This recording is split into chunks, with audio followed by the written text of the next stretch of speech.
the vampire clan of American teenagers. Perhaps you've heard of cults across the United States, committing some of the most brutal and chilling murders.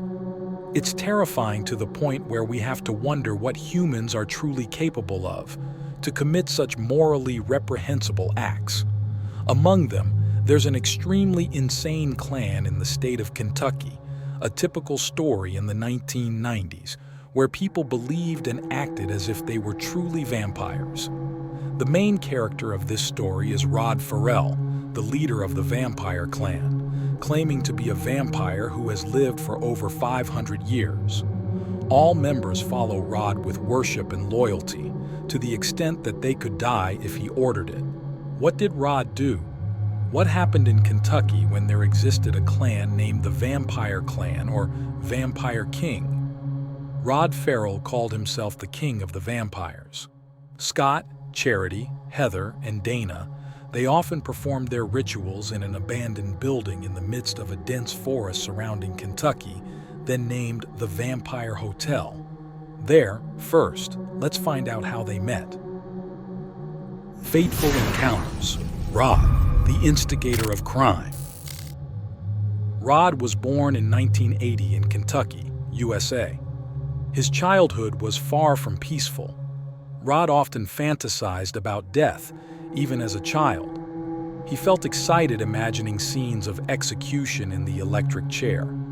As he grew older, Rod exhibited violent tendencies at school, earning him a reputation as a half-crazed student. By the age of 15, he spent much of his time playing video games at home. One game he played was Vampire: The Masquerade, where players role-played as vampires living in a visually stunning world. Despite his fascination with vampire games, Rod eventually fell into a deep delusion, questioning whether he himself was a vampire because his name was Rod. Despite the absurdity of this delusion, Rod broke into an animal shelter and drank the blood of the animals to prove himself as a vampire named Rod. After consuming the animal blood, Rod began to feel a strange sense of empowerment. Rod and his newfound vampire friend, Scott, reinforced Rod's belief that he was a vampire. Scott promised to show Rod how to become a vampire. After being approached by Rod and drinking his blood, Scott also lived in delusion, and Scott was the first to follow. Then delusions gathered strength, culminating in Scott becoming a loyal arm, always obeying Rod's orders, but gradually feeling. Afterward, the two teenagers began seeking information. After gathering information about vampires, they began inexplicable actions like tattooing demonic symbols on their bodies. Then, they concluded that men and women become stronger after sexual intercourse, thus inferring that vampires also grow stronger through this act. Rod and Scott, both males, found themselves constrained by their gender when they delved into the dark world of vampires. Unable to harness the supposed power that came from exchanging blood after sexual intercourse, they embarked on a twisted plan. Their solution? To create a female vampire. In their quest for a suitable candidate, they set their sights on Dana, a fellow student who had been shunned for her appearance. Exploiting Dana's vulnerability, they manipulated her into joining their scheme, convincing her that their ritual of drinking each other's blood and engaging in daily intercourse would grant them strength from within. Dana, craving the attention and validation she had long been denied, eagerly accepted their proposal, unaware of the sinister intentions behind it. Thus, she unwittingly became entangled in their dark world, forever altering the course of her life as she became a part of their vampire clan. They refurbished an abandoned building to construct their base, naming it after a location in a video game, the Vampire Hotel. It was the perfect hideout at the time, notorious for its haunted reputation that kept people away. Rod, Scott, and Dana believed that its eerie atmosphere perfectly suited their vampire lifestyle. Thus, they gathered at their base, hosting parties, indulging in hallucinogenic drugs, and participating in various rituals. They engaged in relentless sexual activities, akin to those in video games, believing that repetition would make them the most powerful vampires.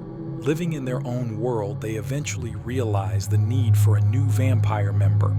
Dana, being the only female at the time, suffered severe genital damage due to excessive and frequent intercourse, rendering her unable to continue. Rod and Scott's discussions began anew as they searched for a replacement for Dana. They sought another female vampire, Charity. Charity was a girl who had left home due to family dissatisfaction. Exploiting Charity's discontent, they promised her shelter and lured her to the vampire base. Through pursuit and sexual relations, Rod and Scott initiated Charity into their circle. Meanwhile, Rod, self-proclaimed vampire leader, fell in love with a new girl named Heather. Unlike the others, Heather was a normal human being, not affiliated with the vampire clan. Rod's affection for Heather stemmed from her beauty and intelligence.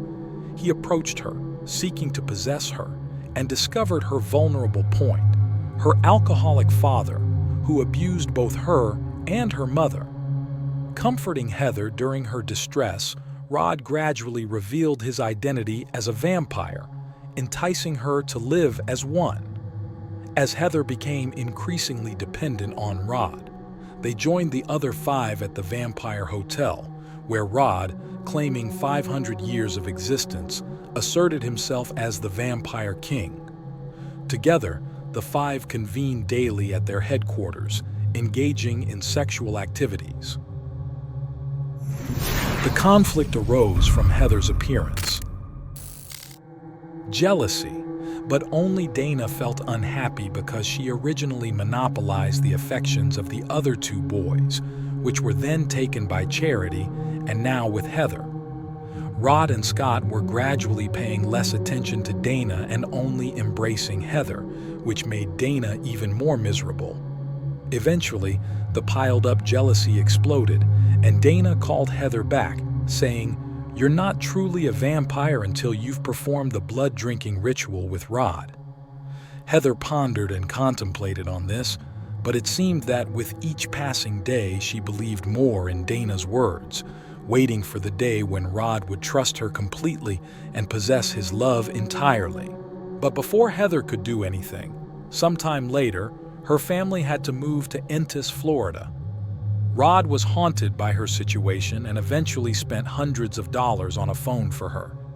Heather's parents were not pleased with this young man, so they quickly cut off contact between Heather's phone and Rod's. Rod, unwilling to give up, rallied his group and declared his intention to carry out a rescue mission to save Heather from her parents. He wanted to flee with her to New York to establish their own vampire family and live happily ever after. Unfortunately, things didn't go as planned. The vampire clan perpetrated a massacre of the innocent family. On November 25, 1996, Rod and his accomplices drove 750 miles from Kentucky to Eustis, Florida, to secretly pick up Heather for their escape. However, shortly after taking Heather away from her home, their car broke down. With no other option, Heather discussed with Rod that she would take the group back to her parents' house again, where they had just escaped from. She used her keys to unlock the house, and the group planned to use her family's car to flee to New York as originally intended. In return, Rod reluctantly agreed to perform the transformation ritual, which involved Heather drinking Rod's blood to become a vampire forever. The ritual took place early that morning at the Eustis Cemetery, where Heather consumed Rod's blood. Unbeknownst to her, Rod had ingested a significant amount of LSD beforehand. Following the completion of the ritual, the group set off to Heather's house to retrieve the car. When they arrived at Heather's mansion again, Rod and Scott entered the house to cross through the garage, where they found Heather's father lying down while her mother was in the bathroom. After a few minutes of silent contemplation, Heather's father suddenly woke up, prompting both men to grab their weapons and approach him. Heather's father was brutally attacked with over 22 shovel blows to the face, resulting in severe skull and rib fractures, rendering him unconscious and ultimately dead.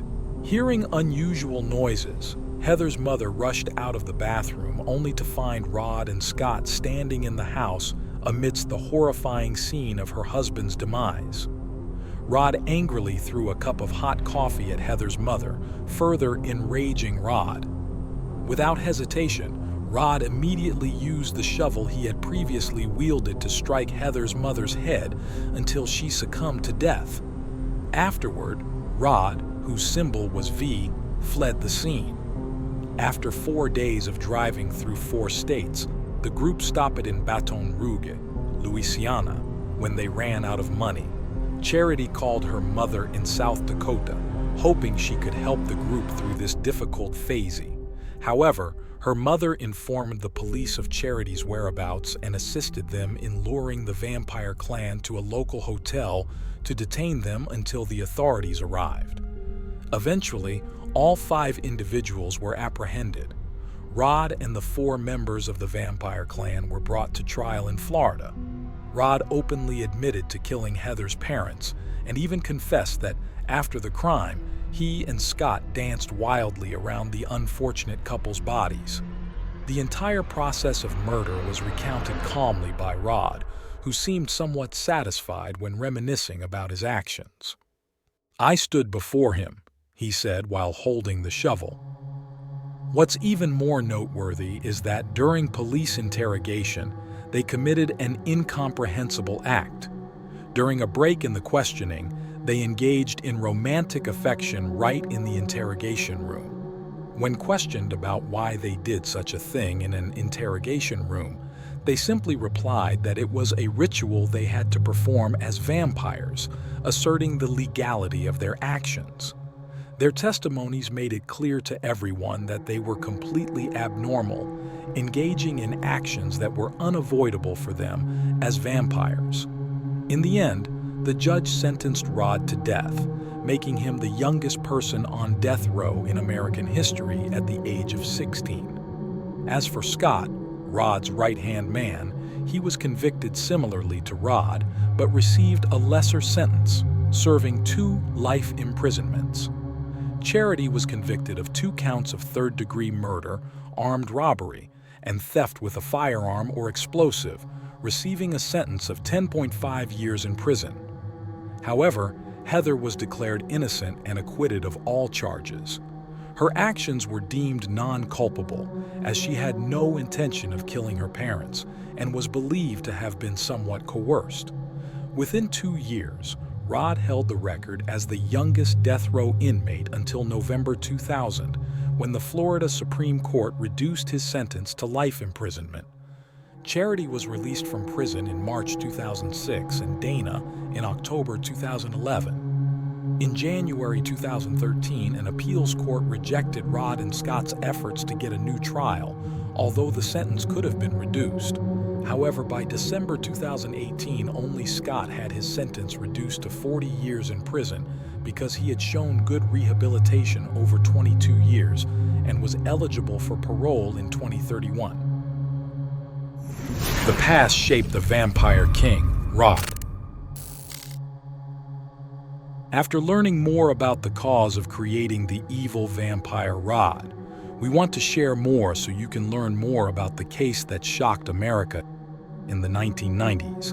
In fact, Rod hasn't had an easy life since he was born to his mother, that just turned 16 years old, Mrs. Sandra Gibson. Rod's father abandoned him to serve in the military, and Rod's family seemed so dysfunctional that, according to federal court records, Rod's maternal grandfather was charged with sexual abuse in 1985 when Rod was about 5 years old. However, no criminal charges were filed. Sandra and Rod's mother did not have a stable life. The two had to move back and forth between living with Sandra's parents and public housing.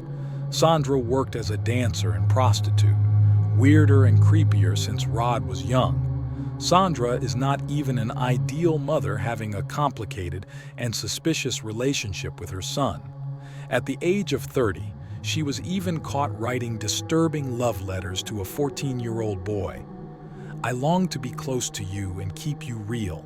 To become a vampire part of the family if immortal, then you are truly mine forever, and you will be my bride forever, and I will be your king.